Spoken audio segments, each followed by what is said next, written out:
ভগবদ্গীতা অধ্যায় ১ অর্জুন বিষাদ যোগ। পবিত্র কুরুক্ষেত্রের রণক্ষেত্রে পাণ্ডব ও কৌরব সেনা যুদ্ধের জন্য প্রস্তুত হয়ে দাঁড়িয়ে আছে। মহান যোদ্ধা অর্জুন তার সারথি ভগবান কৃষ্ণকে রথটি মাঠের মাঝখানে নিয়ে যাওয়ার অনুরোধ করেন। যখন তিনি শত্রু সেনাকে দেখেন, তার হৃদয় ভেঙে যায়। নিজের পিতামহ ভীষ্ম, গুরু দ্রোণ ও প্রিয় চাচাতো ভাইদের নিজের বিরুদ্ধে দাঁড়িয়ে থাকতে দেখে তিনি বিচলিত হয়ে পড়েন। শোকে কাতর অর্জুনের হাত কাঁপতে থাকে। তার পরাক্রমশালী ধনুক গান্ডীব তার আঙুল থেকে পিছলে যায়।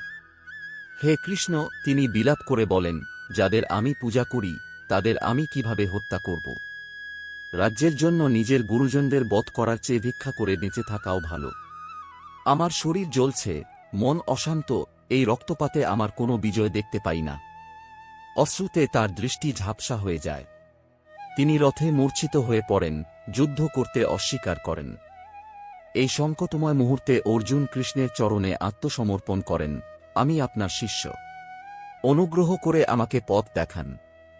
এভাবেই শুরু হয় ভগবদ্গীতা, সেই দিব্য সংলাপ যা ধর্ম, জ্ঞান ও মোক্ষের পথ প্রশস্ত।